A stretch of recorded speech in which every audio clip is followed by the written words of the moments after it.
essa questão aí. Humanístico caraíta, judaísmo caraíta. A sociedade caraíta foi fundada no século XVIII por Hanan ben Davi, o qual recusou reconhecer como inspiração divina a lei oral, o Talmud e a Mishnah. Com essa iniciativa de Hanan ben Davi, o caraísmo iniciou um certame teológico contra o judaísmo rabínico, que além da Torá escrita, tem como ordenada por Deus a Torá oral. Então, o judaísmo caraíta, como diz aqui, ele é uma variação de um judaísmo ortodoxo, porque eles acreditam na lei, eles respeitam a lei, eles seguem a lei, só que eles não acreditam na Torá oral, na tradição oral. Eles querem somente a lei escrita. Então, existe uma disputa entre o judaísmo caraíta e o judaísmo rabínico. Judaísmo rabínico, Torá oral e Torá escrita. Judaísmo caraíta, somente a Torá escrita. Tá, ok? Então, é uma questão teológica, uma briga teológica entre eles. Mas ambos são ortodoxos nesse sentido de seguir a lei. Judaísmo místico, o que é? Judaísmo místico é a Cabala. Então, o judaísmo místico, que está aqui na página 48, a gente vai ver o judaísmo místico e o judaísmo racídico. E aí a gente encerra. O judaísmo místico, por misticismo, não nos referimos às manifestações espirituais, que é o misticismo prático, mas à busca do conhecimento envolto em mistérios, que é o misticismo filosófico e intelectual. Trata-se de um tipo de conhecimento acessível somente a uma categoria de pessoas dotadas de dons espirituais de elevado grau de percepção e santidade. Além disso, o misticismo judaico também está envolvido com uma gama de mitos, folclores e lendas, que aparecem até no Antigo Testamento. E aí fala de Lilith, que está no livro de Isaías 34:14, fala de alguns outros trechos aqui, mas principalmente, agora a Cabala. A palavra Cabala vem do hebraico Kabbalah, que significa recebendo, ou aquilo que se recebe. É também chamada de Shamar HaEmet, que designa a sabedoria da verdade. Trata-se de um complexo de ideias religiosas e filosóficas que tem por objetivo investigar e conhecer a natureza e desígnios de Deus. E aí ele vai ligar essa tradição do cabalismo, tá certo? Tanto essa questão da Torá oral, a Torá oral que é o Talmud, a Torá escrita que é a Torá, mas também há um livro importante, fundamental para eles, que é o Zohar, que vai falar aqui embaixo acerca dele. Então o Zohar, que foi escrito pelo rabino aqui, é dito que nesse tempo o rabino Shimon foi visitado pela alma de Moisés e de Elias, que lhe revelaram uma série de conhecimentos que permaneceram ocultos desde os tempos antigos. Por parte desses conhecimentos foram redigidos pelo rabino Simon, ou Shimon, e parte foram transmitidos oralmente aos sábios. E aí você vai ter essa mensagem, né? Que segundo ele foi recebida a partir dessa manifestação de Moisés e de Elias. Ele escreve uma parte fica sendo transmitida oralmente. Então essas duas partes, a escrita e a oral, constituem este outro elemento sagrado no judaísmo cabalístico que chama-se Zohar. Zohar é uma manifestação, é uma revelação mística, tá ok? Então o Zohar vai ser depois colocado em texto escrito por volta de 1300 da era cristã, e ele vai ser o livro oficial, o livro principal para aquele que quer se iniciar nessa investigação mística dentro do judaísmo. Então, quando o cara ele quer adentrar por essa linha mística do cabalismo, ele primeiro é judeu, então ele é um judeu tradicional, ele é um judeu conservador, ele é um judeu ortodoxo, e além desse judaísmo que ele professa oficialmente, ele quer traçar esse caminho místico, ele quer se aprofundar. Então, muitas das vezes, nesse misticismo que ele quer exercer, ele acaba sendo capturado por essa sedução exercida pela Cabala. Então, para entrar nesse misticismo, ele vai ter contato com o Zohar, que é esses textos sagrados. No Zohar, ele vai ter muitas revelações capturadas pelo rabino Shimon, e depois outros vão acrescentar conhecimentos a esta grande estudo que é a Zohar. O Zohar é um conjunto de livros, é muito volumoso, tá certo? Então, eu já vi alguns livros, do Zohar em inglês. Eu nunca vi eles todos traduzidos para o português. Deve ter já, mas eu não vi. Mas assim, são muitos livros, são muitos sábios místicos que acrescentaram já conhecimento ao Zohar. Então o cara vai começar. Quando entra no Zohar, ele vai ter um acréscimo, além da sua própria religião, né, na Torá escrita, Torá oral, ele vai ter um acréscimo da especulação desses místicos. Esses místicos, se você analisar alguma coisa, eu dei uma lida um pouco da mística judaica num autor chamado Gerson Scholem. E muito daquilo que ele comunica sobre esse judaísmo místico, você vê muito de gnosticismo ali no meio, você vê muito de meditação transcendental, tá ok? Então, um exemplo, um místico desse chamado Abraham Abulafia, ele promove um meio de você meditar, tá certo? E por meio dessa meditação, você subir em níveis de espiritualidade para chegar até Deus, ok? Então veja, aquilo que na Cabala vai chamar Sefirot, que são esferas. Então cada Sefirot dessa aí exige de você um nível, um desenvolvimento meditativo. Então você vai começar a meditar acerca de um tema. Você começa a aprofundar, a centralizar o seu pensamento naquele tema, a pensar acerca dele. Você vai recebendo revelações da parte de Deus. Você vai se desprendendo dos interesses mundanos e você vai se focando nesse tema. Conforme você vai se aprofundando nele, alguns místicos dizem que se você não for orientado por um sábio, você pode ficar até louco. Você se perde no meio daquelas meditações e você pira, você fica xarope. Tá certo? Então tem uma orientação de um cara que já foi iniciado, já tem um controle sobre isso e vai te ensinar a meditar, se desprender de todo mundo em volta e meditar somente naquele aspecto da lei, né? Naquele tema. E aí quando você vai avançando nesse processo meditativo e ficando cada vez mais imerso nesse mundo, você vai subindo nessas camadas, essas Sefirot, e vai chegando até Deus. Então eles querem chegar até Deus pela via da meditação, pela via da mística, pela via do conhecimento secreto. E isso é gnosticismo. Isso aí é o judaísmo flertando com o gnosticismo. Então, Cabala basicamente é um movimento que se promove como esotérico, como místico, tá certo? E ele promove esse tipo de elevação por meio desse conhecimento místico e essa meditação, tá ok? Então, basicamente, a Cabala é isso aí. Outra área que você tem da Cabala é aquele que, eu acho que você já ouviu falar, chamado Código da Bíblia. Código da Bíblia. O cara pega, agora isso só funciona para um texto hebraico original, né? Um texto escrito em hebraico, sem os sinais diacríticos, só as consoantes. Você tem aquela estrutura, né, do texto em hebraico. Ali, os judeus cabalistas, eles dizem que eles têm a capacidade de olhar para aquelas letras e ver codificações de profecias, de revelações de Deus ali. Então, esse Código da Bíblia, ele apresenta um pouco disso. O cara olha assim, aí traça, que nem aquela cruzadinha, sabe? Você faz no jornal, o cara olha assim e fala, aqui é uma profecia sobre um atentado, uma profecia sobre o próximo presidente dos Estados Unidos, uma profecia sobre Israel. Então os caras dizem que existe também essa mística em relação ao próprio texto da Torá. E outra coisa que vocês veem também muito na mídia é a questão dos nomes, a numerologia aplicada aos nomes. Por exemplo, a Madonna, que mudou, né? A Madonna frequentou muito da Cabala, se envolveu no mundo dessa Cabala esotérica, inclusive eles promovem acrescentar uma letra, tirar uma letra, porque eles fazem toda uma numerologia em cima dos nomes. Então o que acontece? É um judaísmo que começa a flertar com outros movimentos esotéricos, e aí começa a trazer para dentro das suas tradições. Isso é a Cabala. E o Hassidismo, que ele vai falar aqui, que é o final dessa nossa matéria, página 49, inconformado com os ritos e a formalidade religiosa na Polônia, no século XVIII, que ele vai encontrar o quê? Judaísmo rabínico, judaísmo ortodoxo, ultra-ortodoxo, conservador, nem tanto, mas observando essas linhas de judaísmo. O místico judeu Israel Ben Eliezer, mais conhecido como Baal Shem Tov, que significa Senhor da Boa Fama, ou Bom Nome, funda a sociedade racídica, palavra que vem do hebraico Hassid, que significa piedade.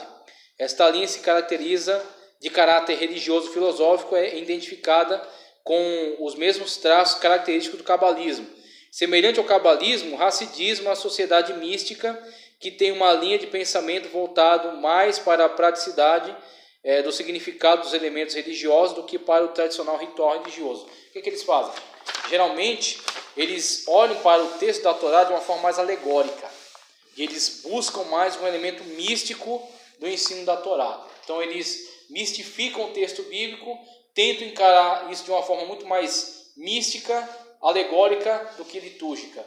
Então, em vez de se preocupar em cumprir regras, eles se preocupam mais em tentar entender alegoricamente os textos e aplicar. Inclusive, uma prática deles que era muito difundida é a prática de exorcismo, prática de oração, prática de meditação, prática de profetismo, até que surge no meio deles.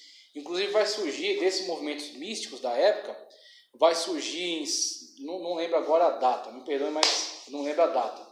Mas ao longo dessa história do surgimento do movimento místico no judaísmo, surge um reflorescimento do messianismo.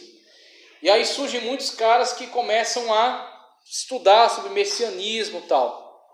Dentre eles, na época que os otomanos estavam governando ali a Palestina, surge um cara chamado... tem o Natan de Gaza, que era o profeta, e o Sabatai Zevi. Sabatai Zevi, que, conforme a análise, inclusive que eu li em Gerson Scholem, ele, assim, a análise que ele faz do personagem parecia mais uma pessoa perturbada. Uma pessoa que tinha ataques epiléticos, andava por aí gritando, profetizando coisas. Mas o que acontece? Natan de Gaza, que era um estudante, Natan de Gaza que conhecia Torá escrita, Torá oral, tradições, a Cabala que já existia na época, ele olha para esse personagem e ele fala, esse cara é o Messias.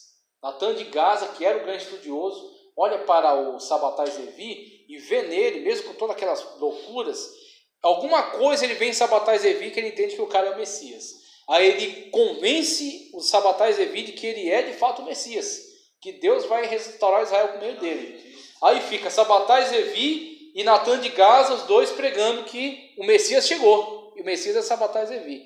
Até que ele vai por aí, profetiza para lá, profetiza para cá, e pessoas começam a se aglomerar em torno dele. Aí o sultão otomano, ouvindo isso, ele começa a achar ruim, os judeus causando muita agitação.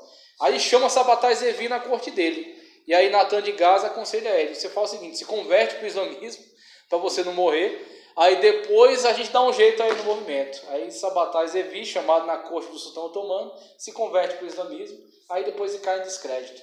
Aí Natan de Gaza tenta arrumar ainda a situação, diz, não, foi uma provação pela qual o Messias passou, mas isso aí só serve para mostrar que esses movimentos místicos produziram também muita distorção, muitos absurdos aí dentro das correntes judaicas, tá ok? Então isso aí foi para a gente entender um pouco do que é judaísmo na atualidade. Agora, vou somente para encerrar a aula, já passei um pouquinho do tempo, mas só passar para vocês aqui, ó. Isso aqui são várias escolas, tá certo, que surgiram a partir de Hillel e Shammai. E aí os nomes eu não vou ler aqui, só quero que vocês vejam no meio, o centro, chegando até Akiva. Akiva é um dos nomes mais importantes do judaísmo para a atualidade, um grande comentarista da Torá escrita, tá certo? Agora, em relação ao texto sagrado, você tem a Torá, tá certo? O livro sagrado principal, a Torá escrita. A Mishnah, agora você começa aí a partir, né, das tradições promovidas pelos fariseus, a Torá oral, o ensino deles e a tradição em torno desses ensinos, que é comunicado de professor para professor. Em 200 depois de Cristo, você tem o primeiro esforço para copiar a tradição oral. Pegar os ensinos da tradição oral e colocar num texto. Surge a Mishnah. A Mishnah é um livro que captura, que condensa a tradição oral, comunicada de geração em geração. O Talmud, ele é a coleção de várias Mishnah. Conforme elas vão surgindo ao longo da história, elas vão ser todas reunidas numa grande coleção chamada Talmud. O Talmud vai tratar tanto de questões religiosas, questões políticas, questões sociais, tá certo? Questões legais. Então é um grande compêndio, tá ok? Midrash é principalmente a interpretação da Torá escrita. O Midrash está muito ligado a livros que são interpretação da Torá escrita, não tanto a Torá oral. Esse aqui é para você entender, ó, Tanakh. Tanakh é um acróstico, Torá, Nebiim, Ketubim. Então você tem embaixo, Torá, Nebiim, Ketubim, Torá escrita. 613 mitzvot, que são os mandamentos, preceitos encontrados em toda a Torá escrita. Torá oral, Talmud. Talmud é a grande coleção. No Talmud você vai ter Mishnah e Gemara. Mishnah são os primeiros comentários, que são escritos no ano 200 da era cristã, pegando toda a tradição que veio antes dele. Gemara já é uma coleção um pouco maior, de 200 em diante, 200 até 500, quando eles pegam tudo aquilo que tinha na Mishnah e o acréscimo, surge a Guemará. O Talmud vai reunir Mishnah e Guemará numa coleção, né, maior de toda essa tradição oral. Comentários, ensinos, tudo isso aí. Então, ó, você vai ter de Torá escrita, né, Nebiim, Ketubim e a Torá. E Torá oral, Mishnah, Guemará, Talmud, você vai ter as duas linhas, a Halaká, que é as leis, tá certo? As leis que regem a vida das pessoas de modo geral, e a Agadá, que são as histórias, que são as narrativas bíblicas, que são aplicadas também à vida das pessoas, mas como ensinamento. Ali em cima você vai ter de onde vai vir a lei mesmo, que vai regir as pessoas no seu dia a dia. Aí você enxerga um pouco daquilo que eu já havia falado, construir um muro em torno da Torá. Tá certo? A Torá oral, a tradição, o tradicionalismo, é o que era aplicado diretamente à vida das pessoas. Então Jesus vai dizer, vós atais fardos pesados, jogar nas costas dos outros, fardos esses que vocês não querem mover nem com o dedo. Torá oral, todo o peso da tradição que eles impunham ao povo. Tá certo? Isso aqui também é a mesma coisa, mesma coisa. Talmud, que é Mishnah e Guemará, a grande coleção, tá certo? A Torá, rapidinho, ó. Para os judeus existem duas Torás, Torá escrita e Torá oral. A Torá escrita consiste nos primeiros 5 livros da Bíblia, também chamado de Pentateuco.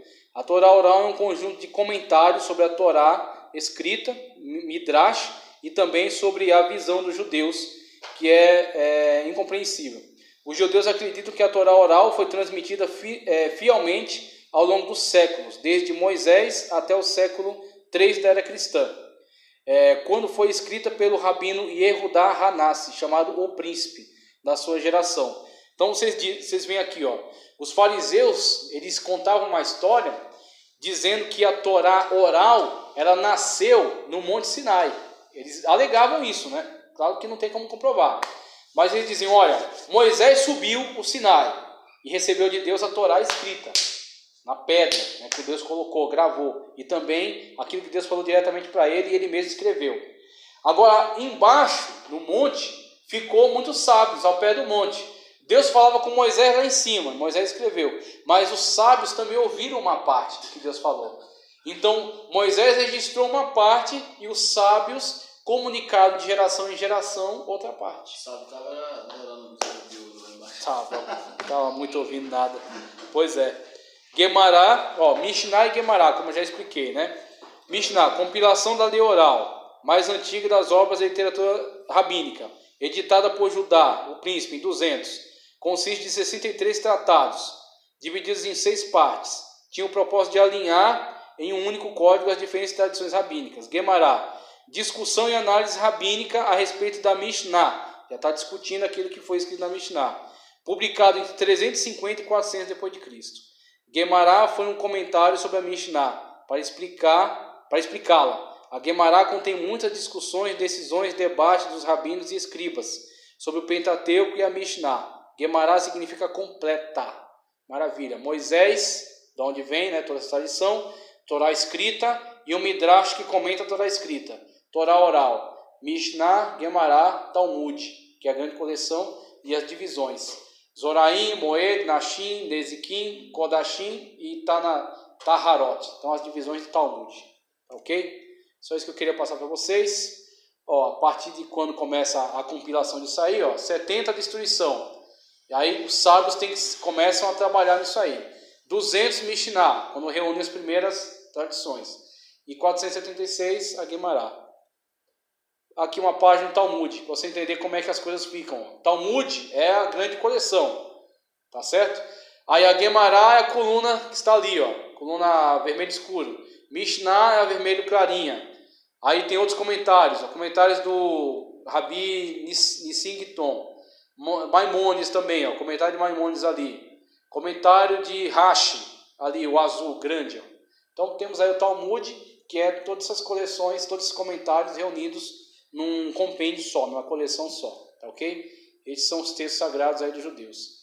Outros símbolos do judaísmo, Muro das Lamentações, em Jerusalém é o que resta do templo de Herodes, destruído pelos romanos, no ano 70 d.C. Aqui os hebreus vêm rezar, e o único lugar sagrado de todo o judaísmo. Na verdade, não é um muro do templo, é um muro que era um muro lateral da área do templo.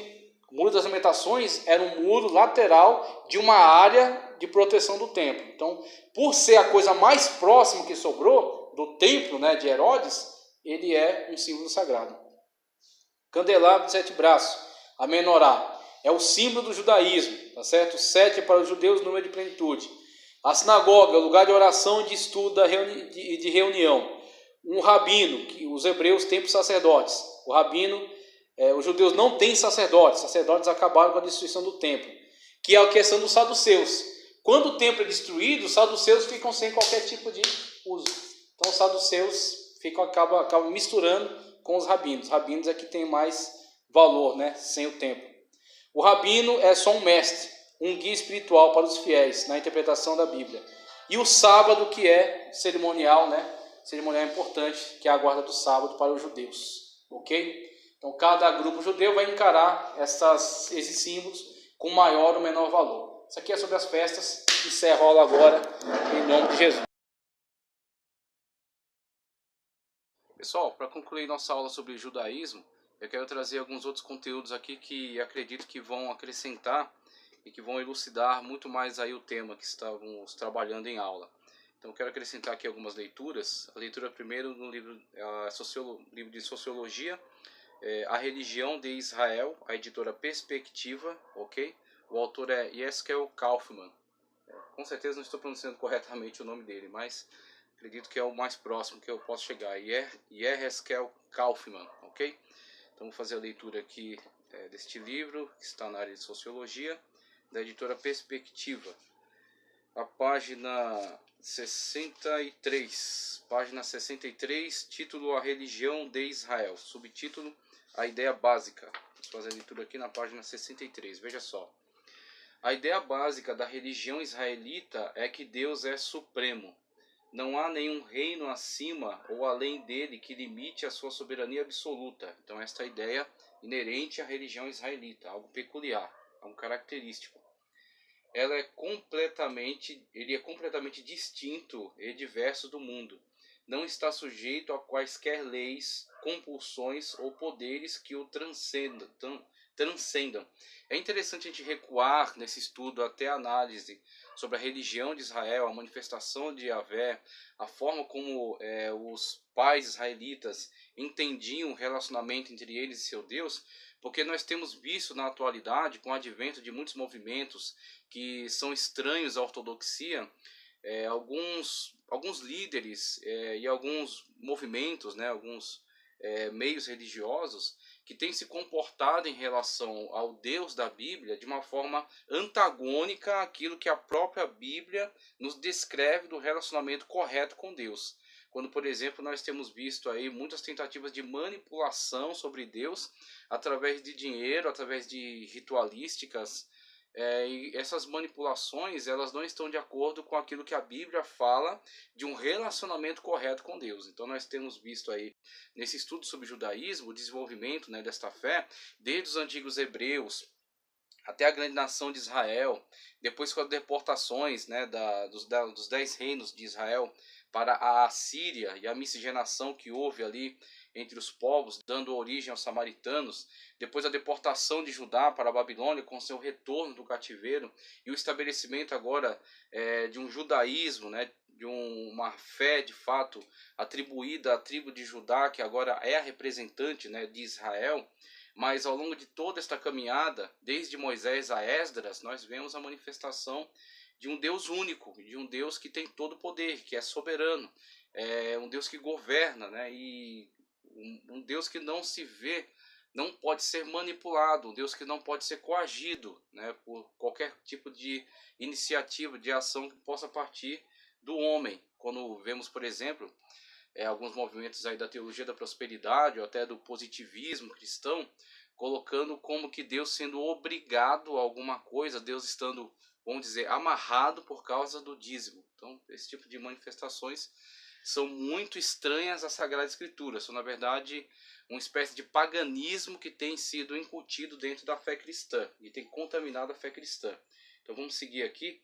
Ele é completamente distinto e diverso do mundo. Então ele não é panteísta, né, como na visão hinduísta que já analisamos.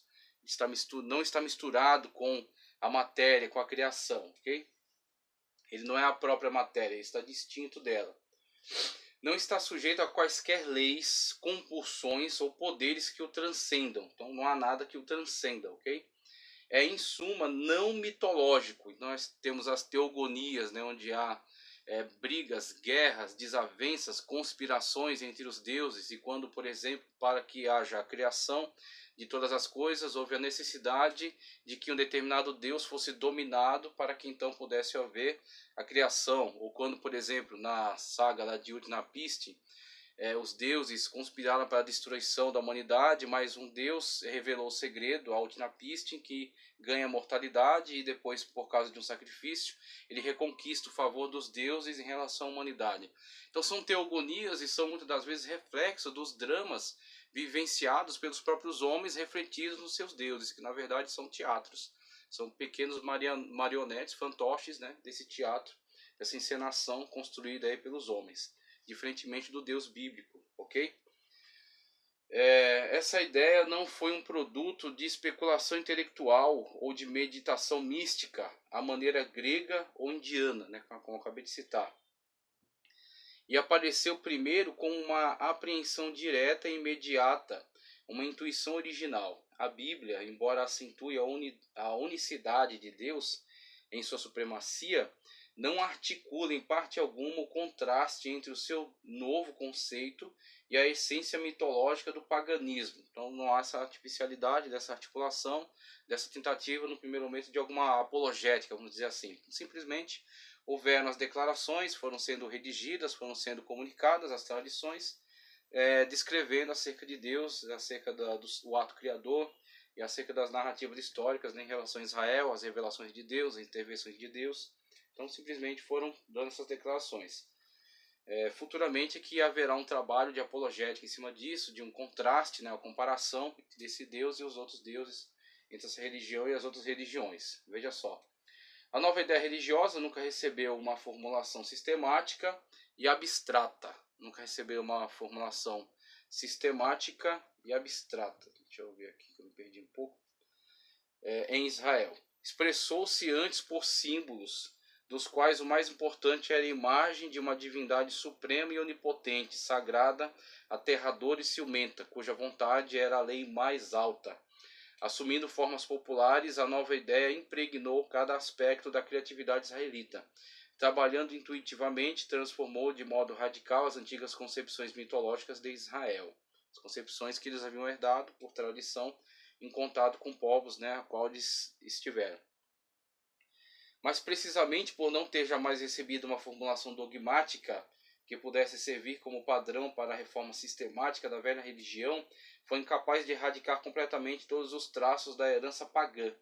O edifício da religião bíblica também contém, portanto, um fragmento mitológico ocasional preservado nos escombros da fé antiga. Então ele fala que houve, né, esta manifestação desta fé, que não foi a primeiro momento sistematizada, a crença, né, no Deus Jeová.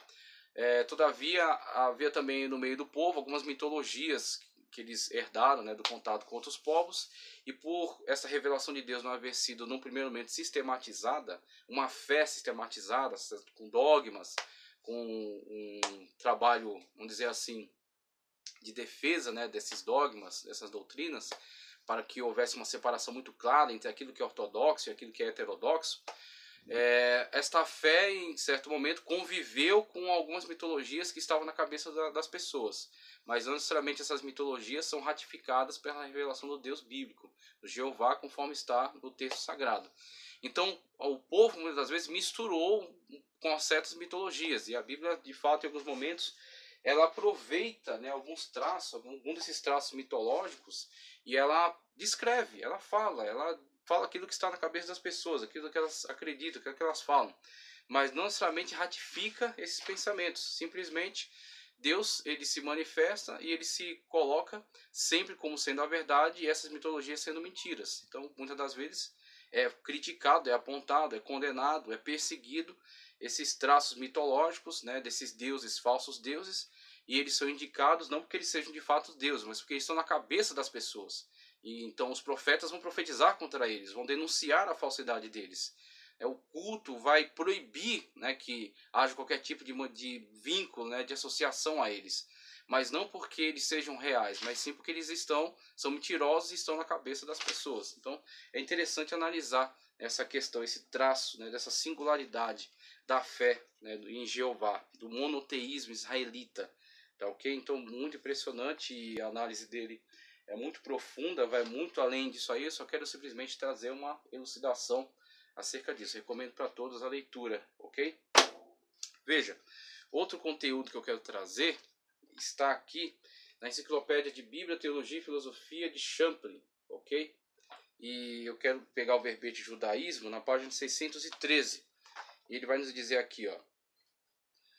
O termo judaísmo deriva-se de Judá. O cativeiro assírio marcou o fim do Reino do Norte, como eu já havia falado, de Israel, cerca de 722 a.C. E isso deixou Judá em ascendência, porquanto o Reino do Sul, Judá, permaneceu intacto, ok?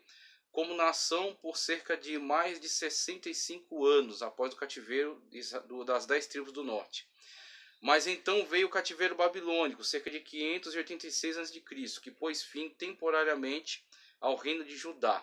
Passados 70 anos, voltou a Palestina, um remanescente composto quase inteiramente de pessoas pertencentes à tribo de Judá, para todos os propósitos práticos, pois Judá tornou-se a nação de Israel, aquilo que durante a aula foi desenvolvido já, né? Então Judá assumiu o papel agora de Israel, porque ele é o remanescente de Israel. Então pode-se falar Israel, porque Judá é representante de Israel. Ou Judá, né? Então judaísmo, judeus, porque são descendentes da tribo de Judá, aqueles que voltaram do cativeiro, né? Preservaram ali a sua linhagem no retorno ao cativeiro. Judá para todos os propósitos práticos, pois Judá tornou-se a nação de Israel. E então o termo judeu, vide, e israelita, vide, tornaram-se intercambiáveis.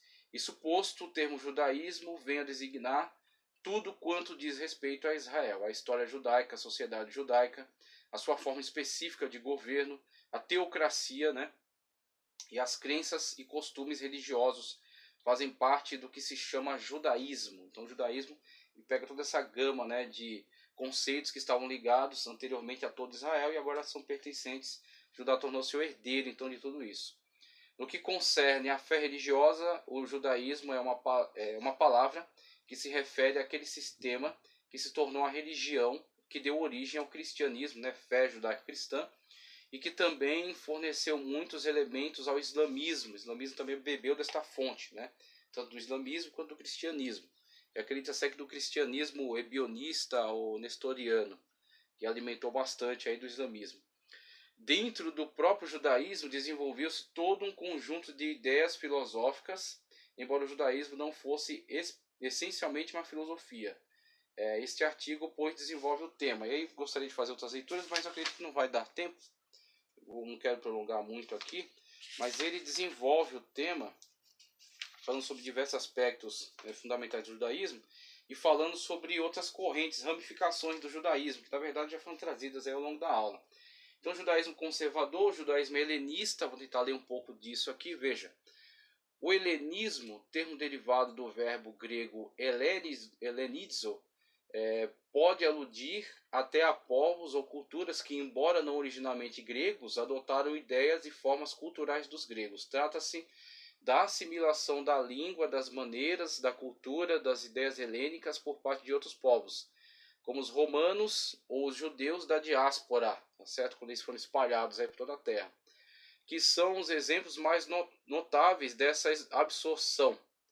Temos provido um artigo detalhado sobre o helenismo, que fornece todas as informações essenciais sobre a questão, incluindo detalhes sobre o período histórico envolvido e o seu relacionamento com os judeus e o Novo Testamento. O processo de helenização. Esse processo foi efetuado por meio da conquista militar mediante o estabelecimento de cidades gregas que se tornaram centros de propagação da cultura helênica, mediante a literatura e escolas em todas as partes do mundo então conhecido. Circunstâncias históricas. As conquistas de Alexandre o Grande, que foi o pupilo de Aristóteles, que morreu em 323 a.C., armaram o palco para a helenização do mundo conhecido da época. Damos informes sobre isso no artigo, então ele fala mais sobre isso aí.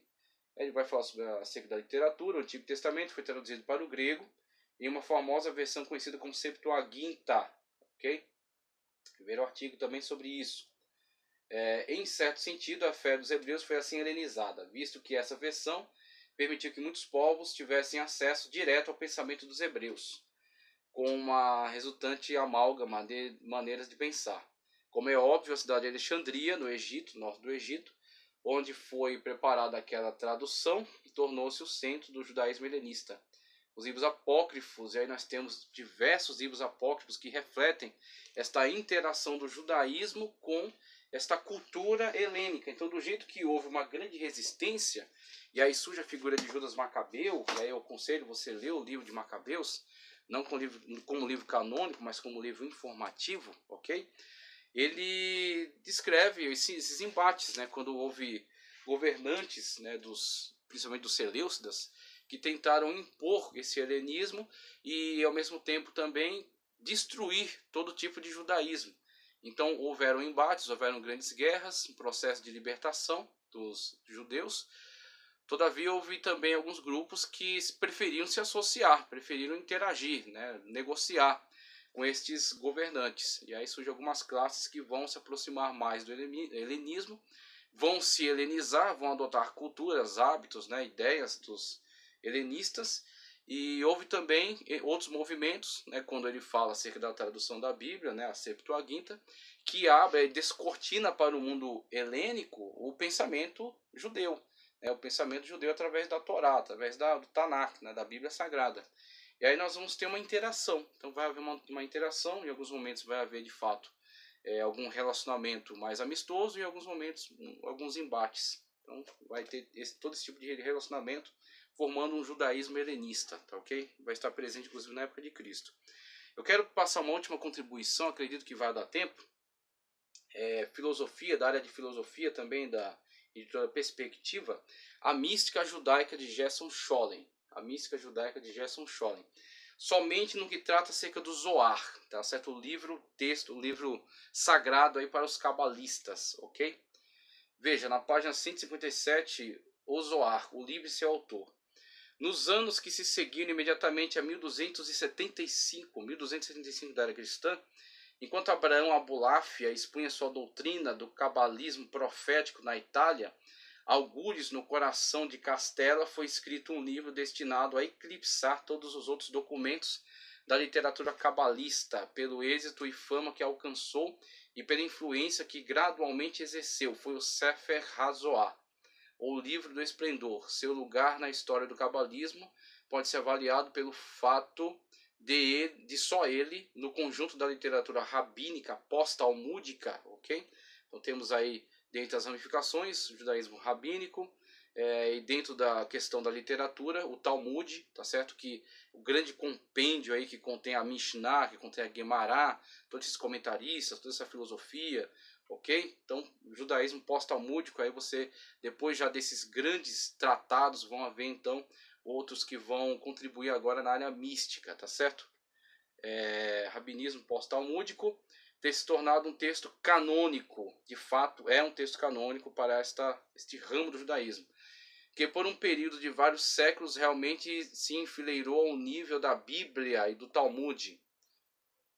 Esta posição singular, contudo, só foi alcançada aos poucos, levou quase 2 séculos para que o Zohar ascendesse da comparativa obscuridade de seus primórdios iniciais a principal eminência na literatura cabalística. Além disso, há pouca dúvida de que seu autor, quem quer que tenha sido, não tivesse em mira nada de tão grande alcance. Tudo leva a sugerir que, ao escrever o Zohar, seu objetivo primário foi simplesmente o de encontrar uma expressão apropriada para o seu pensamento. Encerro por aqui, ok? Mas acredito que já é elucidativo em relação à importância deste livro dentro desta ramificação do judaísmo, o judaísmo cabalista, juntamente com o judaísmo racídico, é a parte mais mística do judaísmo, tá ok? Que Deus continue abençoando sua vida. Curte o vídeo, compartilha e continua conosco aqui nesse estudo, se aprofundando na palavra de Deus.